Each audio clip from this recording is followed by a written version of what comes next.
All right, we are back with Mary Truth Talks. I am your host, Marianne. And before we begin, today's going to be a very nuclear podcast because I am pumped today. So before we begin, follow me on social media. That's Mary_Truths, MARY_Truths with an S on Instagram and TikTok. If you want to know what I'm thinking about on a daily basis, that's where you want to go. And if you believe in the mind-body elevation mindset, subscribe to our Patreon account because that is what's going to help us fund the channel. We personally fund it, obviously, but we need help from you guys as well. And simultaneously, you are subscribing to a wellness mentality as well.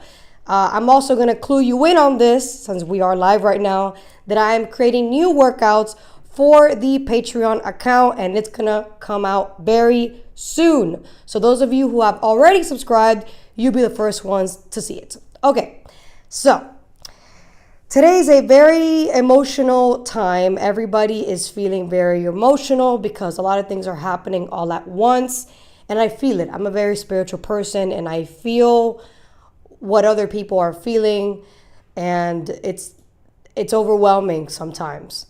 So I'm going to do my best to not get emotional. I cried enough today. So I'm going to try my best. Yeah, don't be a pussy. To not cry on this live. But I can't promise you anything. No guarantees.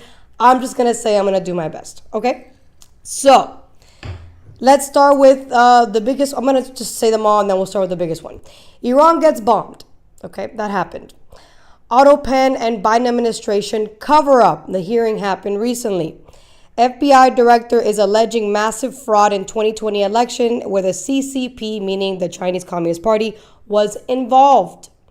And Miami passed a vote to allow police to directly work with ICE. That is very personal to us because we live in Miami.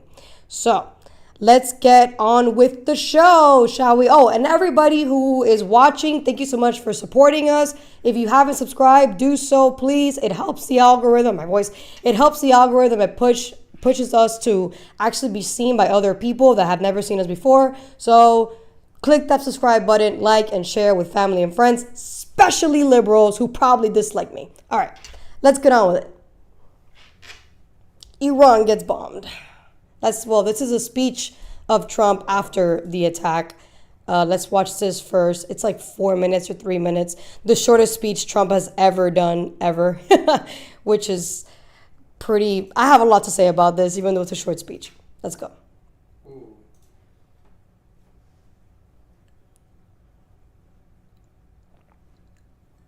Yeah, it's silent for a little bit. And then he's going to start talking. We're having some technical difficulties here. Thank you very much. A short time ago, the U.S. military carried out massive precision strikes on the 3 key nuclear facilities in the Iranian regime: Fordow, Natanz, and Esfahan. Everybody heard those names for years as they built this horribly destructive enterprise. Our objective was the destruction of Iran's nuclear enrichment capacity and a stop to the nuclear threat posed by the world's #1 state sponsor of terror. Tonight, I can report to the world that the strikes were a spectacular military success. Iran's key nuclear enrichment facilities have been completely and totally obliterated. Iran, the bully of the Middle East, must now make peace. If they do not, future attacks will be far greater and a lot easier. For 40 years, Iran has been saying death to America, death to Israel. They have been killing our people, blowing off their arms, blowing off their legs with roadside bombs. That was their specialty. We lost over 1,000 people, and hundreds of thousands throughout the Middle East and around the world have died as a direct result of their hate. In particular, so many were killed by their general, Qasem Soleimani. I decided a long time ago that I would not let this happen. It will not continue. I want to thank and congratulate Prime Minister Bibi We worked as a team like perhaps no team has ever worked before. and we've gone a long way to erasing this horrible threat to Israel. I want to thank the Israeli military for the wonderful job they've done. And most importantly, I want to congratulate the great American patriots who flew those magnificent machines tonight, and all of the United States military on an operation the likes of which the world has not seen in many, many decades. Hopefully, we will no longer need their services in this capacity. I hope that's so. I also want to congratulate the chairman of the Joint Chiefs of Staff, General Dan Raisin-Kane, spectacular general, and all of the brilliant military minds involved in this attack. With all of that being said, this cannot continue. There will be either peace or there will be tragedy for Iran far greater than we have witnessed over the last 8 days. Remember, there are many targets left. Tonight's was the most difficult of them all, by far, and perhaps the most lethal. But if peace does not come quickly, we will go after those other targets with precision, speed, and skill. Most of them can be taken out in a matter of minutes. There's no military in the world that could have done what we did tonight, not even close. There has never been a military that could do what took place just a little while ago. Tomorrow, General Kane, Secretary of Defense, Pete Hegseth will have a press conference at 8 a.m. at the Pentagon. And I want to just thank everybody, and in particular, God. I want to just say we love you, God, and we love our great military. Protect them. God bless the Middle East. God bless Israel. And God bless America. Thank you very much. All right. Thank you. So I don't know if you guys caught on to it, but I heard this video when I saw the live that the emergency podcast that PBD did not so long ago, which I highly recommend you watch after joining this one. Thank you so much for joining, those who have. You notice that he choked up there before he said, God, protect us. He choked up there. And to me, just like Patrick Bet-David, it shows that he has to live with what he did. People assume that when you're in a role, like the most powerful role in the world, which is the president of the United States, people don't realize how powerful that role was because, back in the day, the Bushes and the Obamas, we didn't take them so seriously because they were very cookie cutter presidents. And the ones before us, we don't remember because we were still young. We weren't alive at that time. So the ones we do remember, we never took them seriously. And we thought, when they commit these acts against other countries, we're seen as terrorists to these countries, right? Because of the way they portrayed themselves after the fact. Because of the speeches they did, they were still so robotic, as if it didn't faze them that they attacked countries.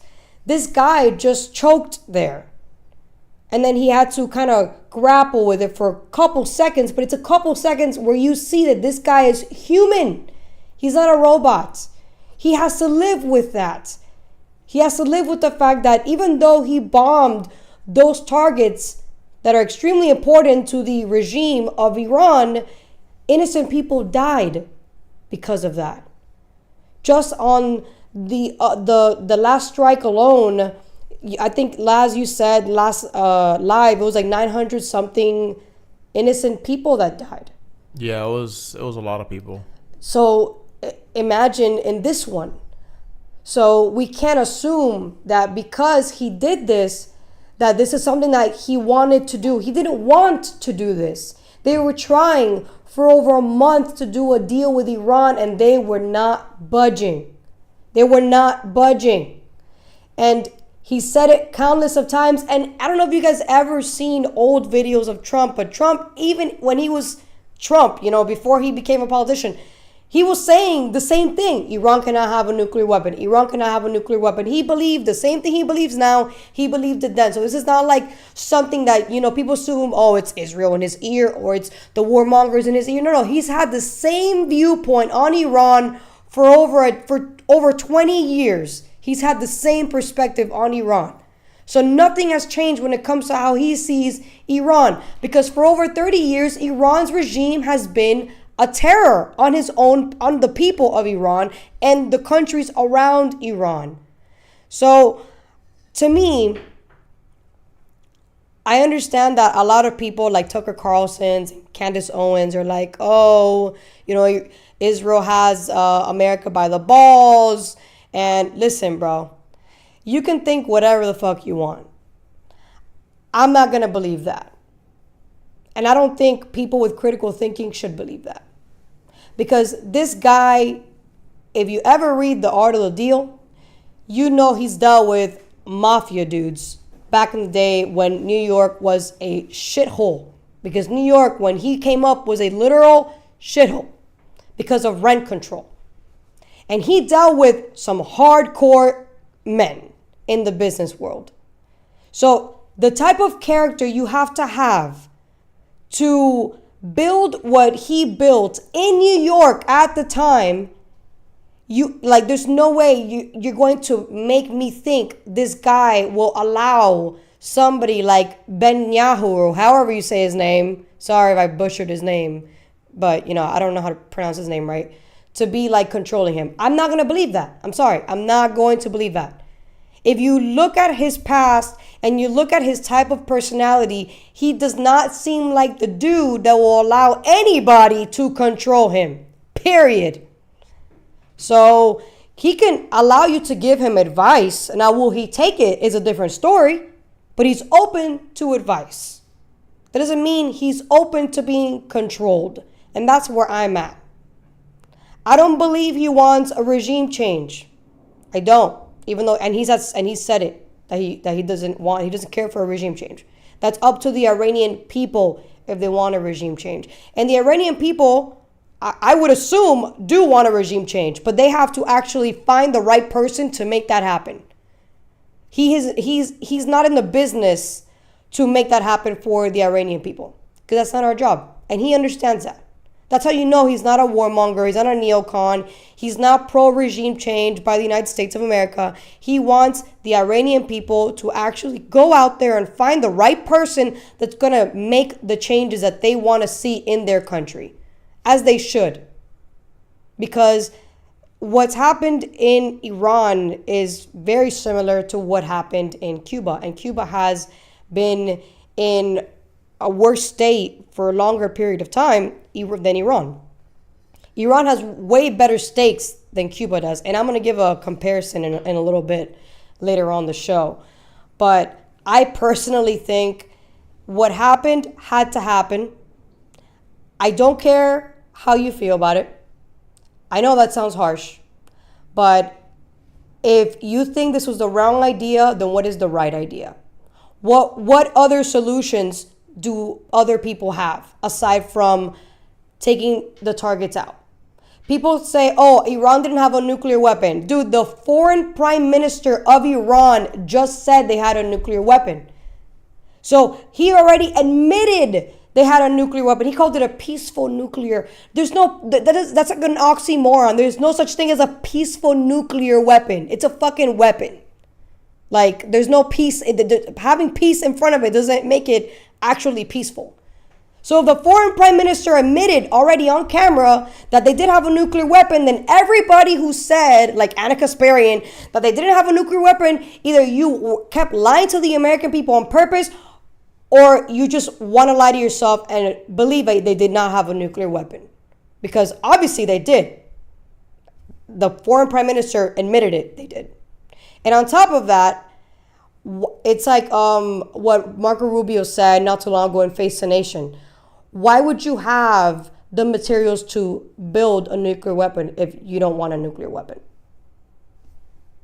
That's another one to ask those who are isolationists and thought this was a terrible idea.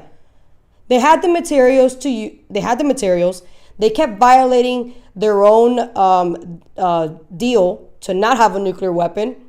So what other choice do we have? This is a regime that funded as Hezbollah, funded Hamas, so funded the Houthis. Clearly, they're using their influence for terrorizing the Middle East. So the only alternative you have is to use force. And unfortunately, innocent people get hurt from that. But at the end of the day, that's not our fault. That's the Iranian government's fault for not giving a shit about its own people. That's just the reality of that. So let's look at the attacks and the aftermath of that, which is pretty crazy. These before and after photos show the impact of the US strikes on Iran. A CNN analysis found Iran's Fordow nuclear facility had been left with at least 6 large craters, pointing to the use of bunker-busting bombs by the US military. This site, the Isfahan Nuclear Technology Center, which is believed to be at the center of Iran's nuclear program, was visibly blackened by the degree of rubble the strikes left in their wake. Crazy. The Natanz enrichment site, meanwhile, showed 2 new craters visible, likely caused by bunker-busting bombs. The craters, according to analysis by Maxar, sit directly above parts of the complex located underground. Initial damage assessments to the 3 sites are ongoing, according to the UN's International Atomic Energy Agency. No, you know what's crazy? That foreign prime minister I was just telling you guys about, this guy had the nerve to say, oh, what they did was against international laws. You know what's against international laws? What they're doing to their own people. And they've been doing it for years now. That's against international laws. Beating women, not allowing women to be free, not allowing women to drive, to be able to wear regular clothes. Like, there's so many things wrong in the way you treat just women alone and children. I'm not even talking about men in your own country. And you have the nerve to say, oh, what they did was against international laws. No, fuck you. What you're doing against your own people is against international laws. The nerve on that guy is utterly ridiculous. You can tell that guy hasn't slept, though, because his eyes were, like, super dark. But what do you have any comments? Nope. No, he's like, nope, you said everything. Literally. All right, cool. If anybody wants to say anything, comment down below, please. All right. We're going to move to AutoPen and Biden administration cover-up. I know it's like super like from one to the other, but this is another really important topic. So let's get on with it. Let me know, because I can't see. Okay. Those opening statements, the minority did not call any witnesses for today's hearing. They have chosen to ignore the hearing as they chose to ignore President Biden's mental decline, but we do have a short video of some previous statements from the Biden administration officials and Democrat Party officials telling us not to believe our lying eyes. We can play the video.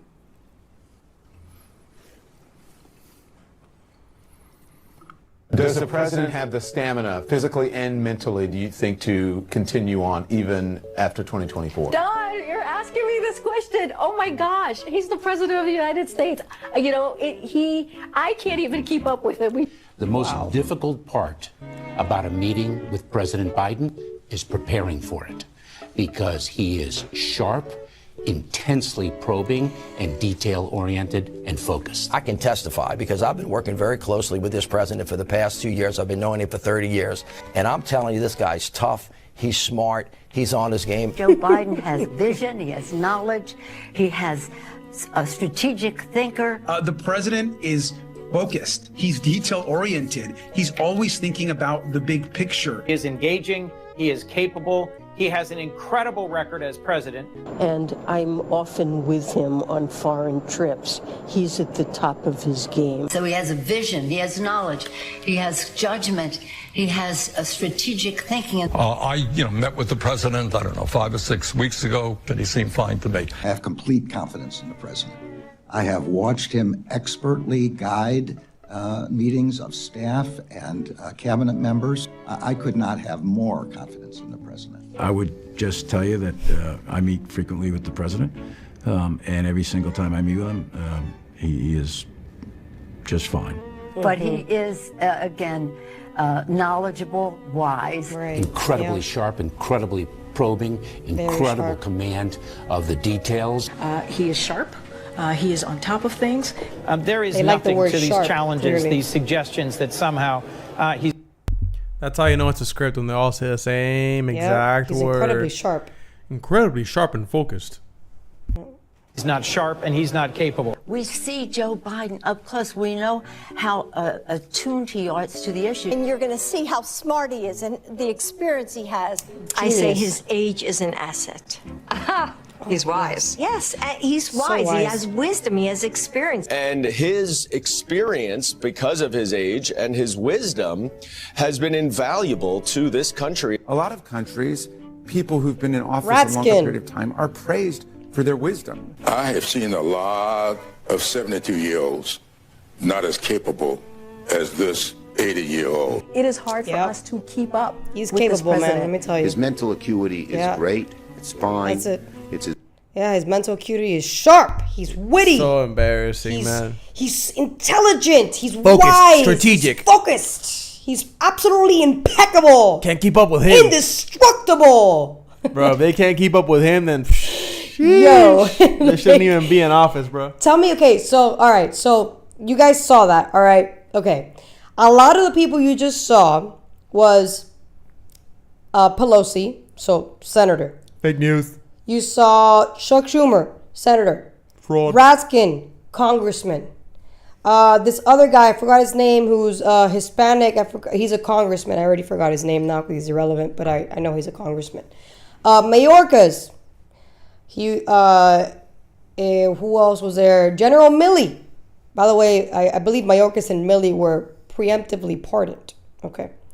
From, not getting prosecuted for lying and being treasonous to the American people. So most of those people you saw there were senators, congressmen, and part of the Biden-Harris administration. The hearing they just had this week that I heard the entire thing because I love this, even though some people might think it doesn't matter, but to me it does. So, because I believe it matters, in that hearing, only 2 Democrats showed up and the rest of them decided to not show up for work because they were boycotting because they believed that it was pointless to have a hearing on the fact that the auto pen was used like 99.9% of the time during Biden's administration. And just to clue you in on this, because I asked ChatGPT, is that even legal? Can they even actually do that? As people that are getting paid taxpayer money, are they even allowed to actually boycott? And apparently, according to ChatGPT, they're not allowed to do that. It's actually, hold on, I actually had it here. What am I doing? When it comes to elected senators, boycotting a hearing can raise serious ethical concerns. Senators are duty-bound to participate in oversight, accountability, and legislative processes, however you want to pronounce it.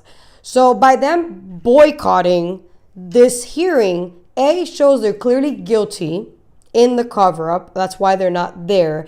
And B, they are choosing to not do their duty that what is that called when you have an oath? What is that? Pledged an oath. Thank you. You didn't say anything, but I felt like you did mentally.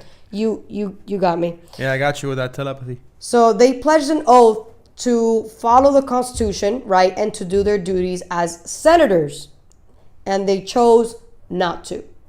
So that's a breach in their Constitution, their constitutional duties. That's a breach for us because we're paying them, because they're getting paid taxpayer funding. And I think every single senator who decided to not show up should have to actually get investigated themselves, because there has to be a reason why you didn't show up, because there's guilt there. You're admitting guilt to what you did. So they should be heavily investigated for what they did. So let's watch the next one here. This one's really scary. This is a guy that worked in the Trump administration who was giving us pretty much why this is so important, because this has to do with a breach in the 25th Amendment. Check it out. Signature.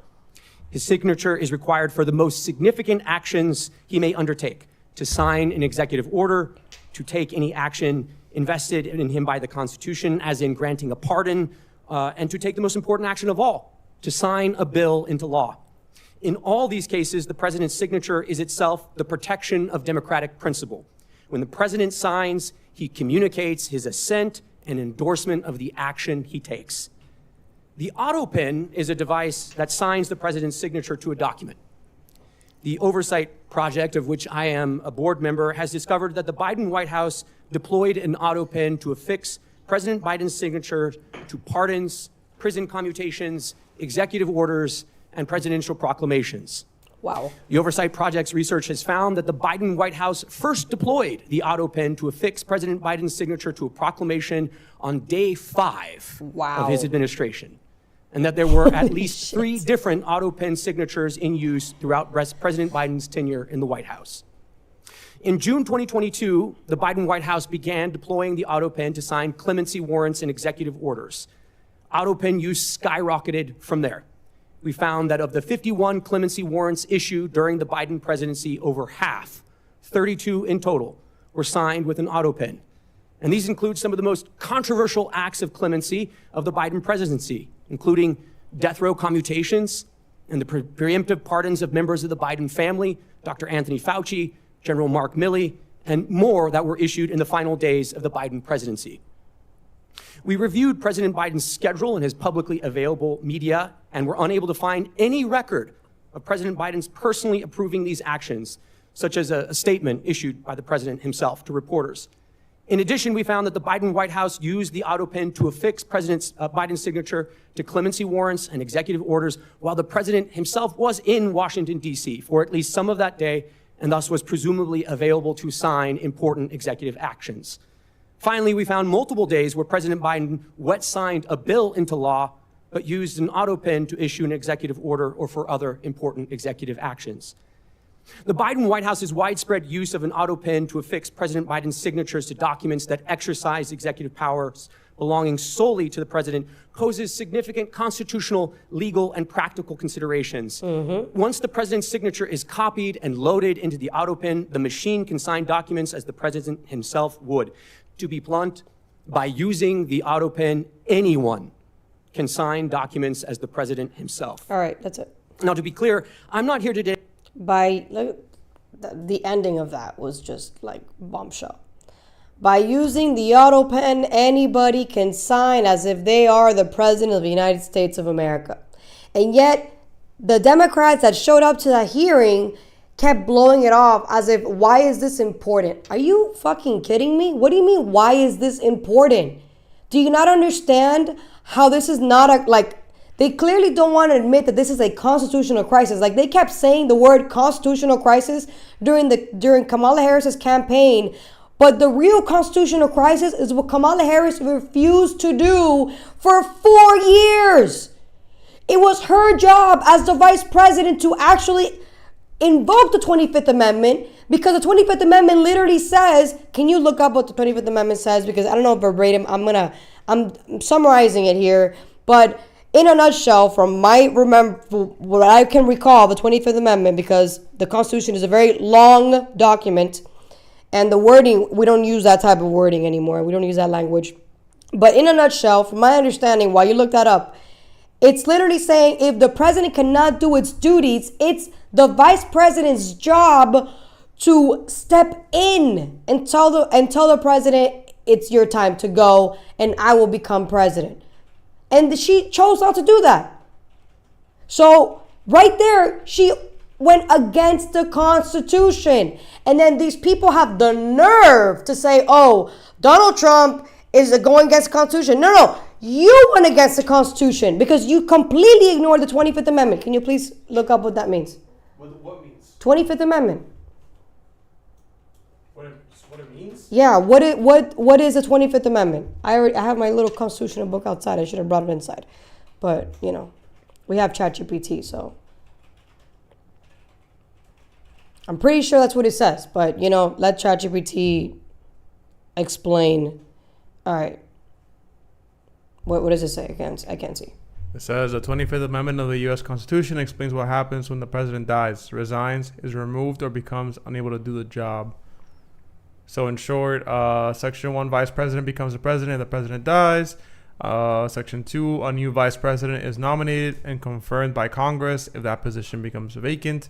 Section 3, the president can temporarily give power to the vice president if unable to perform duties. Okay. There's one more section. Okay. Section 4, the vice president and the cabinet can declare the president unfit to serve, and the vice president takes over unless the president disputes it and Congress decides. Okay, so none of those things happened.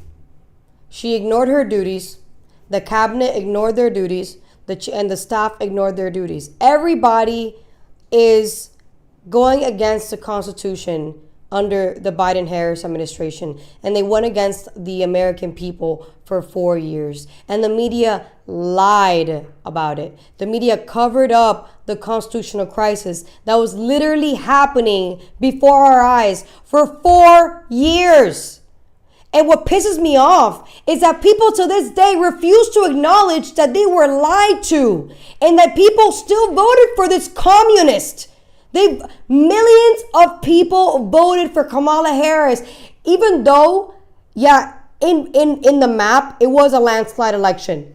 But millions of people voted for her. Millions of people decided to vote for somebody who went against her duties as a vice president. Why would you do that?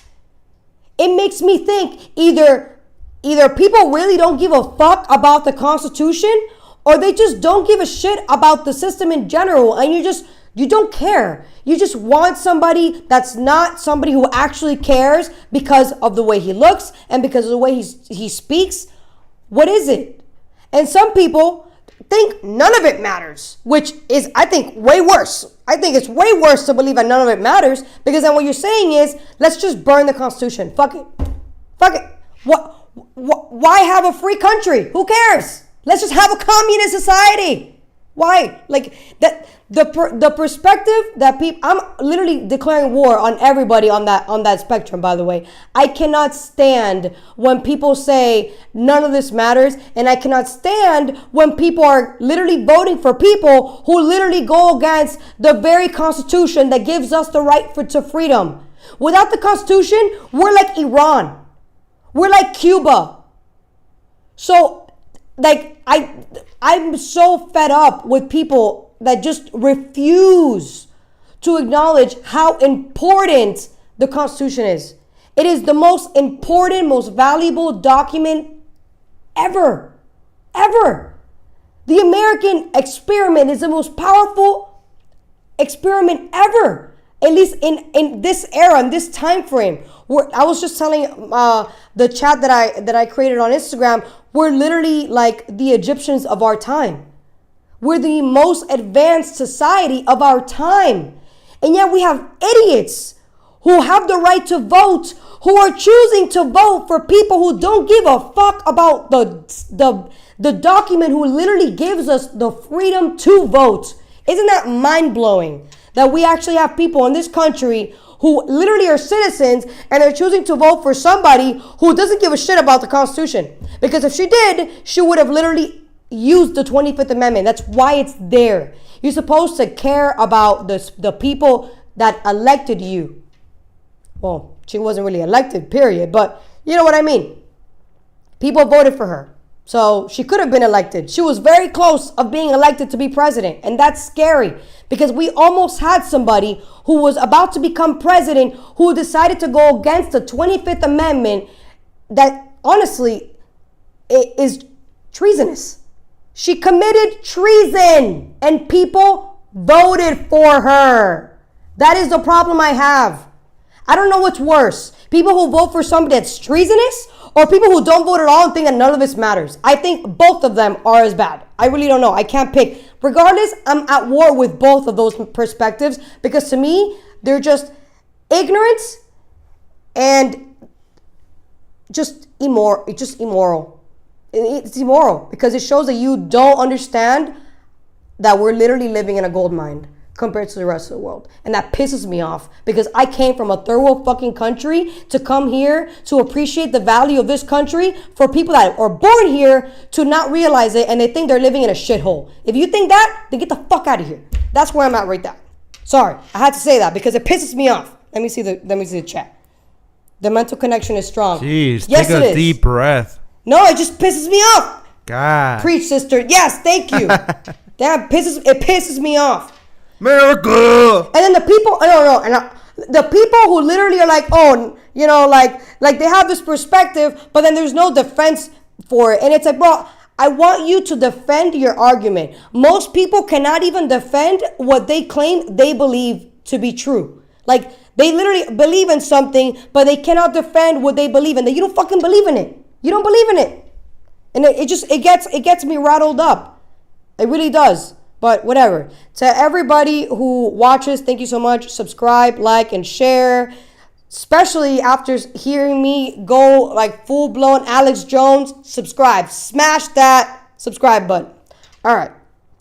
Let's move on to something else that's going to piss me off. FBI director is alleging massive fraud in 2020 election. Hold on. Damn. Let me read this. It did it automatically when I full screened it. All right, let me start again. FBI director is alleging massive fraud in 2020 election with the CCP was involved. Shocker. Let's get the tea on this one. I'm ready.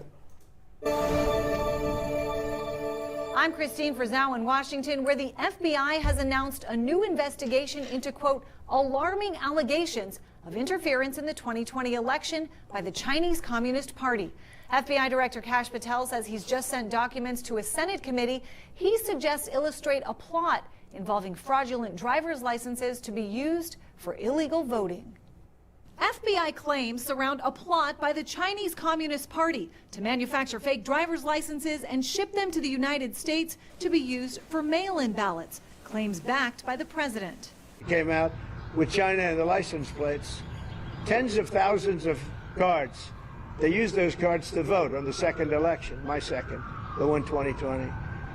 Because as everybody here knows, I won that election by a lot. U.S. Customs and Border Protection did seize more than 20,000 fake IDs made in China and Hong Kong in 2020, but it's unclear what they were to be used for. We heard these tidbits about China trying to do something with fraudulent ballots to go into these states that were toss-up states and throw the election. So we were hearing that, but then there was nothing that was done, and the FBI said there is nothing to it. It's internet rumor. The FBI announcing it has located and declassified documents in response to this request from Senate Judiciary Committee Chairman Chuck Grassley, asking for a September 2020 intelligence information report from the FBI's Albany field office. A description of the investigation into the allegations, also accusing the FBI under President Biden of destroying intelligence materials.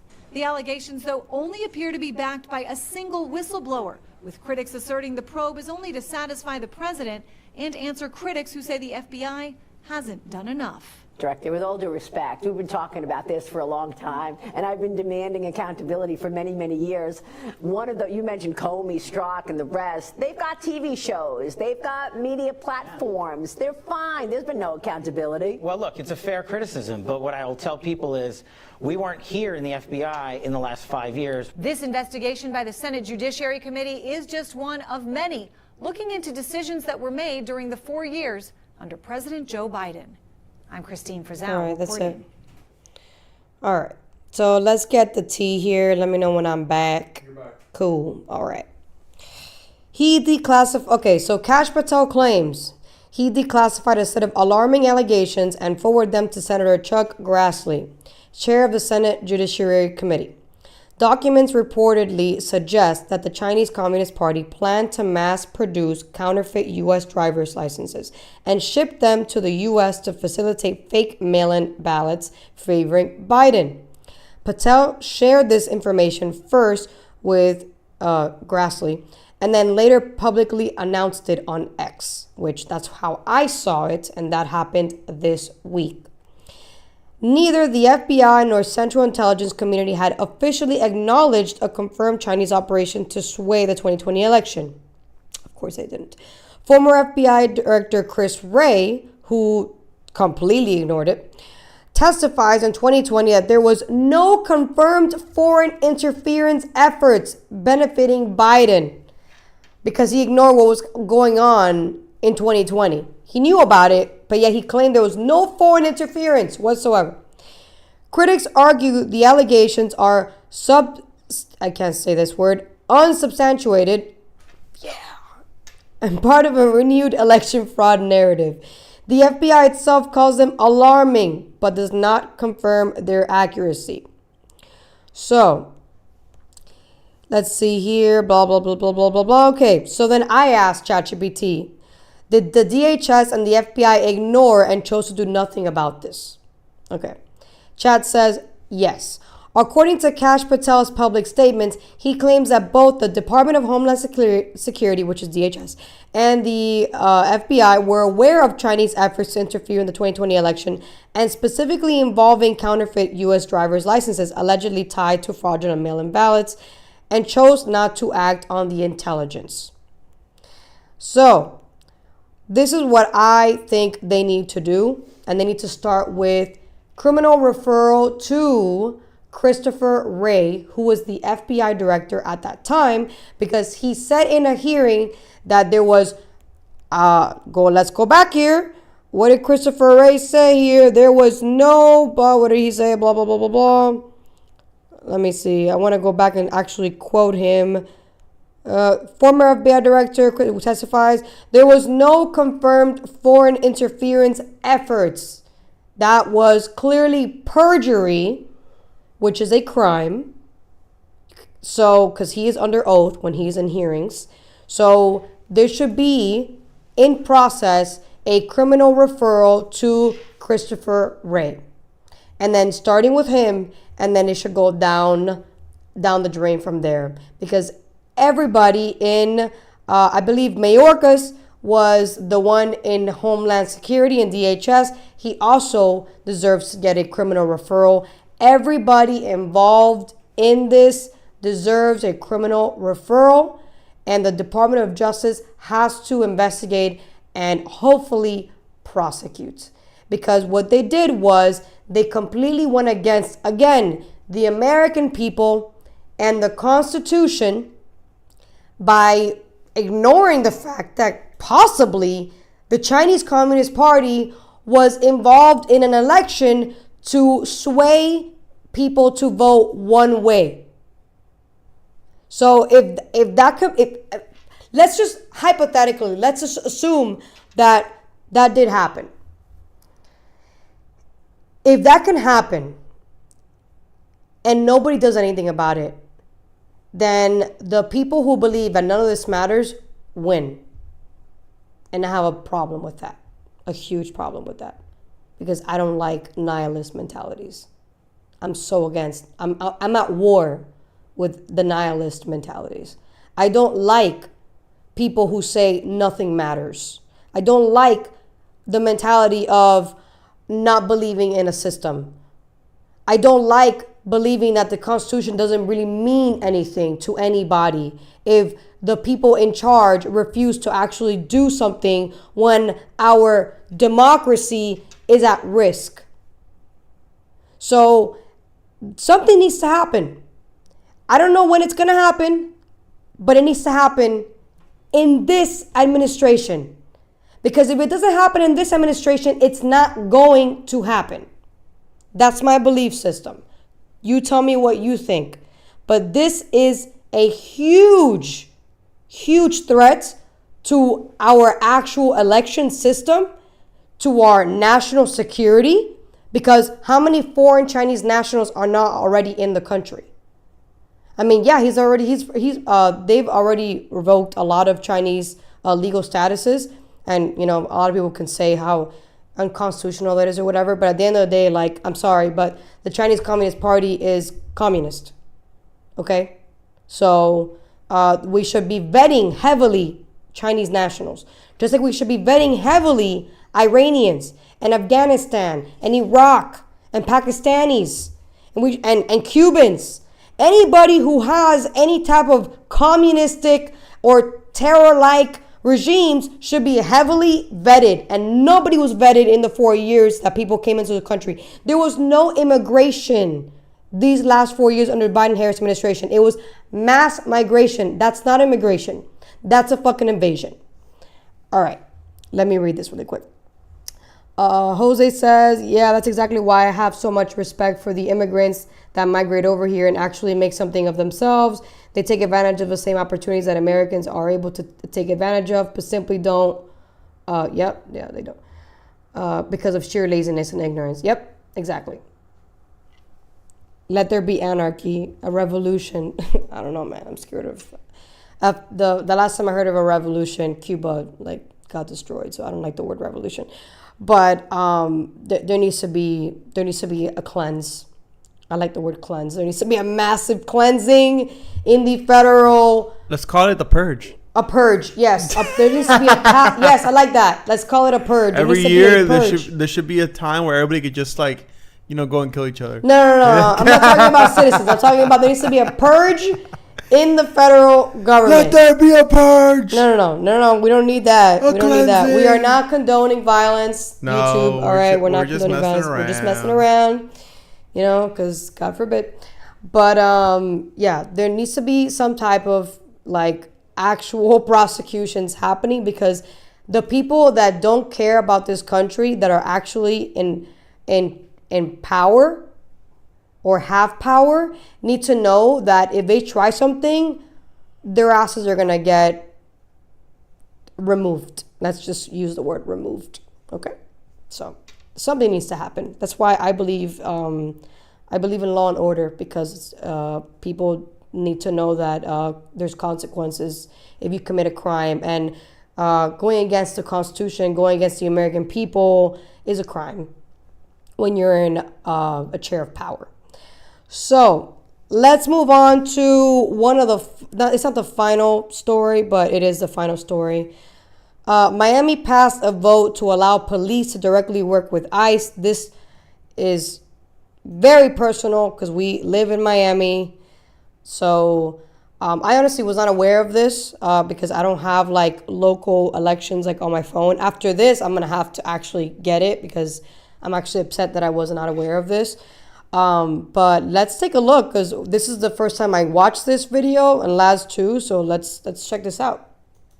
What a scene outside City Hall in Miami yesterday before a vote to deputize its police officers with federal immigration powers. Hundreds of people waiting in massive lines to have their voices heard at a meeting of the city commission. It lasted more than 9 hours, with nearly 100 residents speaking against a policy they say does not reflect the character of their city. Miami is a city of immigrants, of survivors, of people who love this city and call it home, even when it doesn't love them back. You have the power to protect the people, not to punish them. Shame on you if you choose to harm a community that has built this city. ICE's complete disregard for the Constitution and civil rights is something the city of Miami has no business getting involved with. I urge you all to vote no, because your first priority should not be the approval of the current administration. It should be to the people of the city, to the quality of our lives. We reached out to the Miami mayor and every member of the city's commission to come on our show. Commissioner Damian Pardo agreed, and he joins us now. Thanks for being here. You and the chair of the commission both voted no, but 3 of your colleagues voted in favor, and that allowed the measure to pass. Give us a sense of the effect you think this policy will have on your city. Well, I think the folks that voted in favor feel that our police chief will do a very good job of having 3 or 4 people that will be trained appropriately, and they'll be able to carry out this mandate as best as possible in a very diverse city. However, my biggest concern is the climate this creates in a city like Miami. Miami's a city built on immigrants, built by immigrants. So actually, when there are recessions in the rest of the country, Miami does very well because we get a lot of business from Latin America, Europe, the Caribbean. This is the fabric of our community in Miami. This message sends the wrong message to the world about Miami, and it also impacts the trust relationship we have with our police officers. We have wonderful police officers, a great police force, a great chief, and it's just the wrong level of trust. It impedes that natural trust that you have when you're doing good community policing. Opposition to the policy was intense, as I laid out, because when you saw those lines, it was really something. I want to play a bit more from what one man had to say. Let's listen. Don't pass 287G. But if you do, don't pretend that this is still the Magic City. Do it all the way. Strip it bare. No more cafecito windows. Shut down Versailles. Pull the roosters out of Little Havana. Erase the Cuban walk on 13th Street. Tear down the Cuban monuments you just restored. Knock down the Freedom Tower. Because if you pass this, you are voting to erase the very soul of this city. That's not true. Given the strong opposition, did it surprise you that the measure passed? And were you surprised by just seeing those lines? I wasn't surprised by seeing those lines. That was a great speaker, and he's absolutely right when he says Miami's a city. I mean, you have Little Havana, Little Haiti, Little Bahamas. I mean, I could go on. So it's a city of immigrants. So a lot of the public comments were these very strong heartstrings that really tugged on the heart. And I think for some folks on the dais, some of it was fear, perhaps, from a political perspective, maybe fear of retaliation. But I know everyone felt a very strong sense of identification. Obviously, we're all immigrants on that dais, so we all share those feelings. And I think it was a very tough, very tough vote for several of them. Okay, you mentioned that. All right. Okay. All right. So this is a bunch of BS. Yeah. This is an emotional. This is where the emotional part comes into the podcast. I mean, look, there's nothing wrong with immigrants coming to a city to change their lives and look for a new way to live and just build a community and support each other and all that. That's all great, as long as it's legal. Yeah. All right. So my view on this is really simple. If the country they fled from was a country worth living in, they wouldn't be fleeing. That's number one. And number two, they should have came legally. Because since they didn't, now the livelihood they have here is at risk. We know people personally who came here the wrong way. And unfortunately, they're living in fear right now because they chose to come here the wrong way. That's the consequence of coming here the wrong way. You're going to live in fear. You're supposed to live in fear. You came here incorrectly, and we have a law and order system in this country. We're supposed to enforce immigration laws just like we're supposed to enforce all our other laws. So if that's the case, then you should know that you should be coming here the right way to avoid having to live in fear on a day-to-day basis, fearing that you're going to get deported. And a lot of people have already gotten deported. And I'm going to give you some stats here. This is pretty insane. And we're only on, like, what? How many months has it been already? Like 6 months since this guy's been in office? Listen, it's this simple. Okay? If you want laws to be respected, they need to be enforced. Exactly. If you don't enforce a law, who is going to respect it? Exactly. And when you don't enforce one law here, what about the other laws? They all just kind of crumble down too. Like, it's like, okay, we're not really enforcing this law here, and over here we could just do whatever we want. Like, you know what I'm saying? Like, it just kind of crumbles down. It's a whole system that if you're enforcing one thing, you got to enforce everything else. Exactly. So far, supposedly already 1 million people have already self-deported. Okay, so that's what they're saying. 1 million people so far have self-deported. Now, since June, they've deported 207,000 people. Parole statuses have been revoked for 900,000 people, give or take. So almost 1 million there too. Venezuelan protection revoked, 350,000. Student visas up to 2,000 have been revoked, specifically the pro-Palestinian people that, were doing the riots or whatever in college campuses.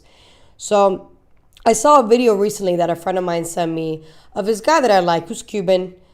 I don't know I know he's legal, obviously, but I don't know if he's a citizen yet or not.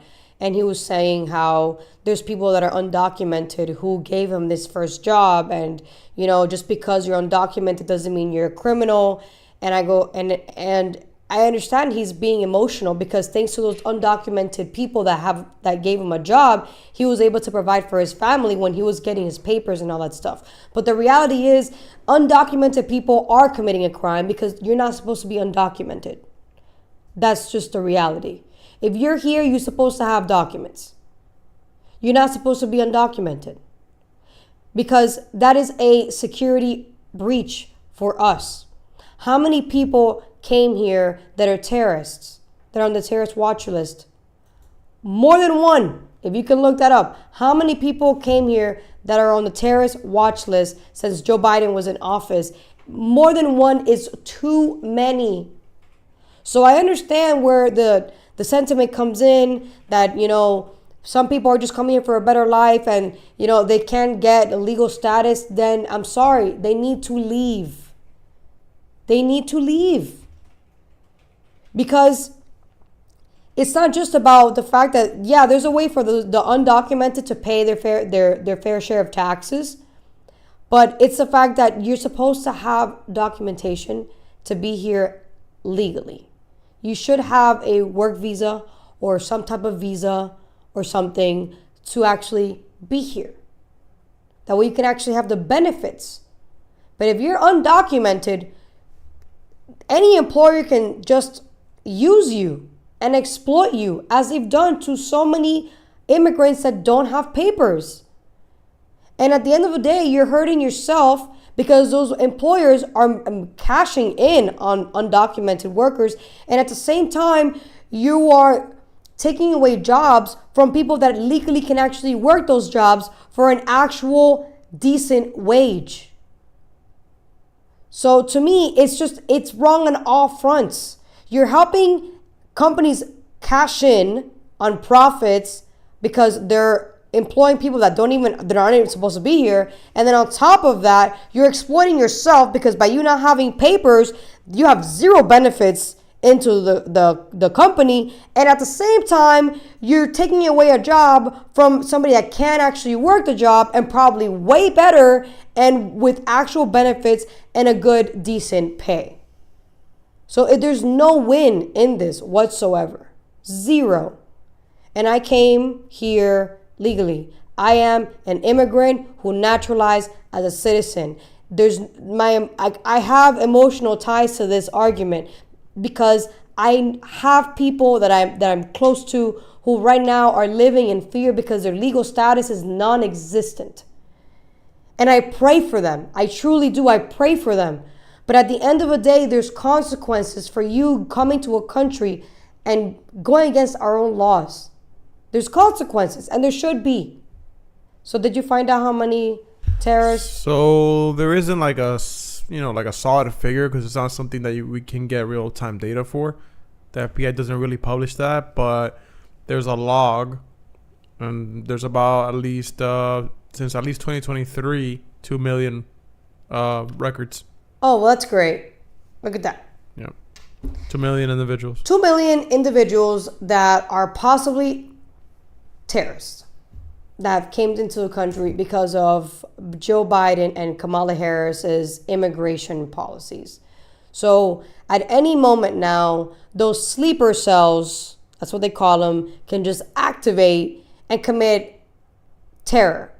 And I'm not trying to fearmonger. This is just the reality of what happens when you don't vet the people that are coming in here. And all you care about is mass immigration, which does not exist. There is no such thing as mass immigration. That is called an invasion.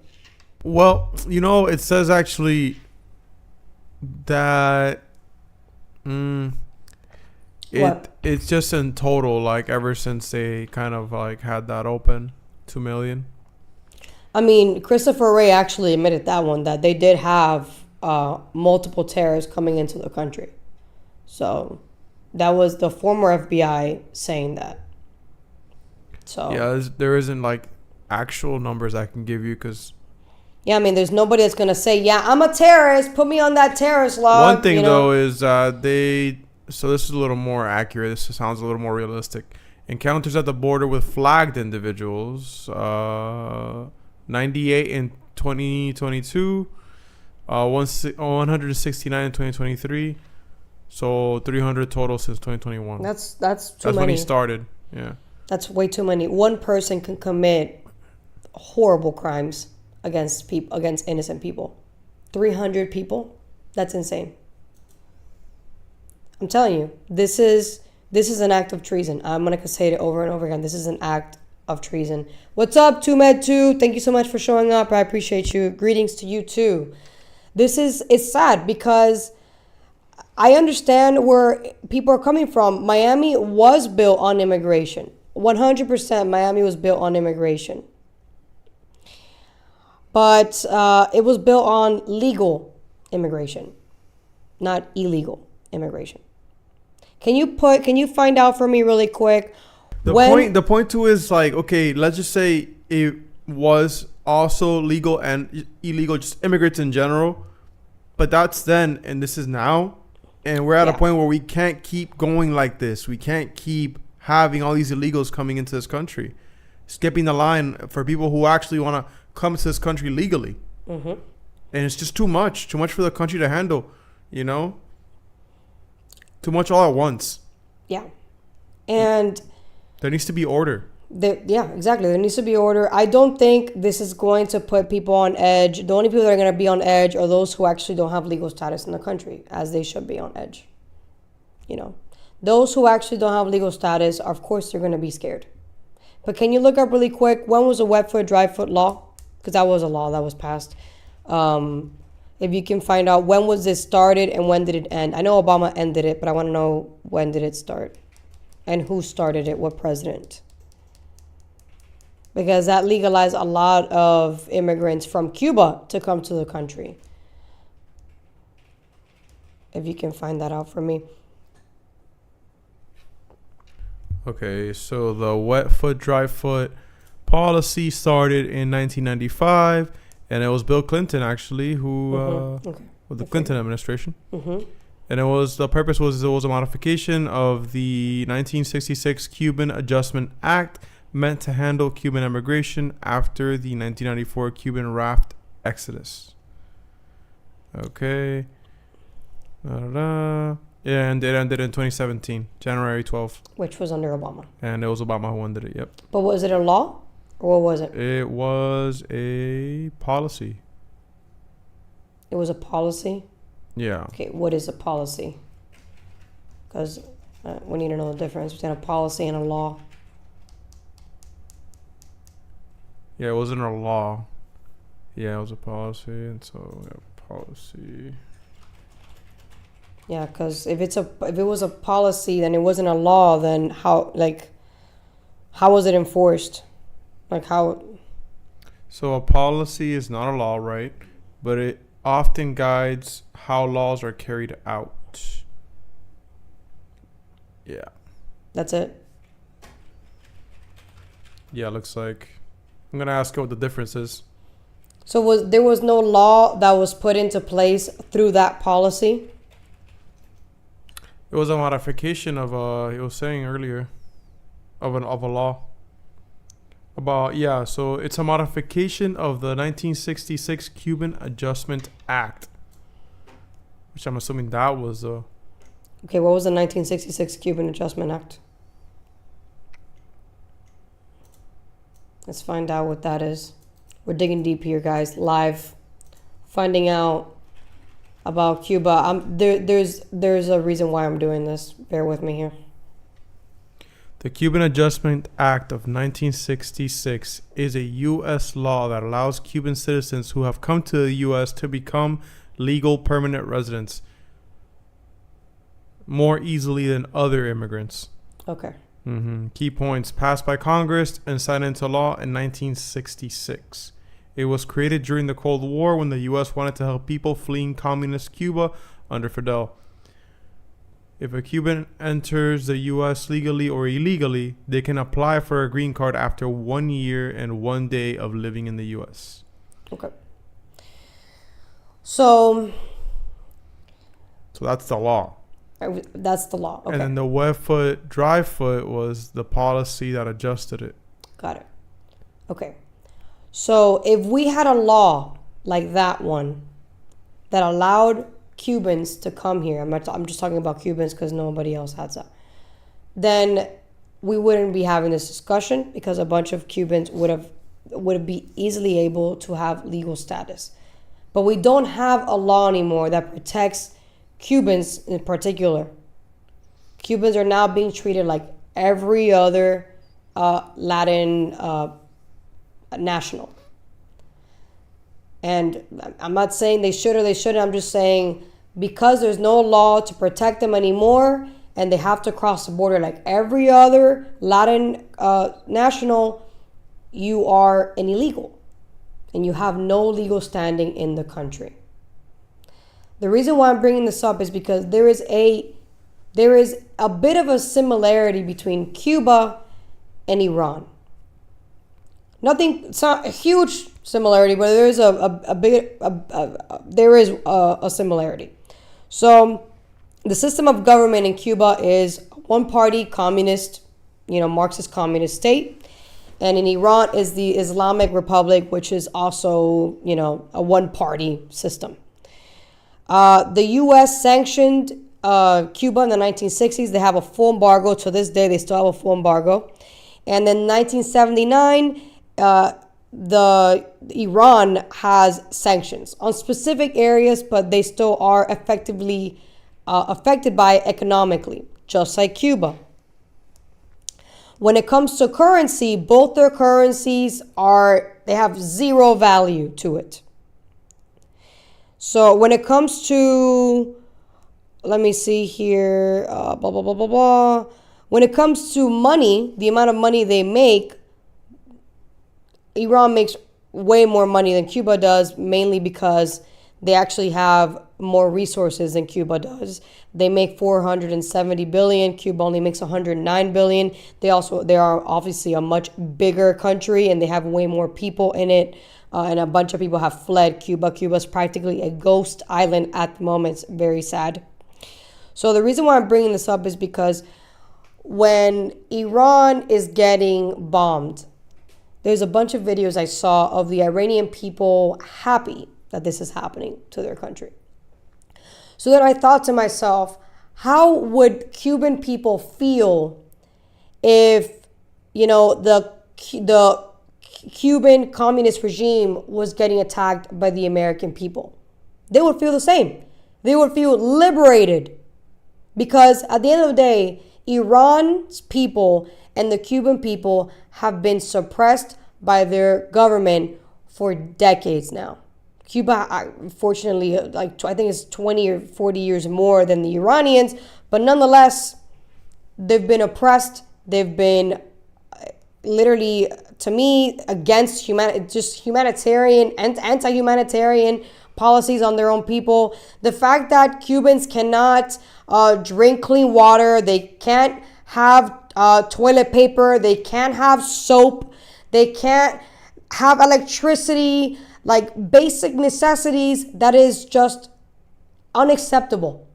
Iran, the way Iran is in the map is extremely powerful because it can do trade with very big countries. Where is Cuba located on the map? It is located in a specific location in the Caribbean that can literally do trade with the entire North and South America and Central America. These two countries have a lot in common when it comes to like the way they're positioned in the map and the fact that their regime is oppressing their own people. I personally think that it pisses me off that people are like, oh, Cubans, they should be allowed to come here legally just like any other, or Colombian or Venezuelan or whatever. But the reality is they wouldn't have to be here if their country gave a shit about them. So the real problem we have right now is that there wouldn't be a mass migration of people if their countries actually cared about them economically. So The real issue is the regime, the government of Cuba, the government of Iran. That's the real problem. And the Iranian people obviously have to fight back. They actually have more of a chance than Cubans. Cubans don't have any chance. I actually found out that Cubans, I didn't even know about this, but the majority of people in Cuba are old because the younger generations have left. So they don't even have the willpower and the strength to fight the government regime. So in order for Cuba to actually be liberated like they want to, and they've been saying that forever now, libertad, libertad, Cuba libre. The only way for that to happen is for it to be a complete ghost town and for the United States to actually be like, all right, well, might as well just, buy it. There's nobody there practically. Might as well just buy it off. I mean, I think they should do that now, but whatever. That's neither here or there. The Iranian people Cuba needs the Puerto Rican treatment at this point. Yeah, they do. They need the Puerto Rican treatment. They definitely do. And I can put money on this. If Cuba was a territory, a bunch of Cubans will go back to Cuba. They'll go back because the reality is most nationals who flee don't want to flee. They want to live in their country. They're leaving most of them because of the suppression of the government and because there's no economic growth. And one of the biggest things you need when it comes to growing a family and having a successful life is money. If your government doesn't give a shit about you and your economic life, then you need to find a country that does. And America is literally the hub for actually becoming a successful human being. But it doesn't have to be like that. America doesn't have to be the only country that you can come and live a better life. Your own country should be able to provide that for you. So I honestly, I truly believe Iran has a chance here. Like the Iranian people, better said, not Iran. The Iranian people have a chance here. Cuba has 0 chances. So that's one of the biggest differences. And I hope they actually get somebody in that actually cares about them. And then hopefully that will create a domino effect on everybody else who's still being suppressed, like Syria and Libya, etc. And yeah, guys, today was very emotional. Thank you guys for tuning in. I appreciate you. Thank you guys for watching me rant and being an Alex Jones female version. Subscribe if you haven't already. Like and share with liberals. Very important. This is Mary Truth Talks. I'm Marianne. See you guys next time.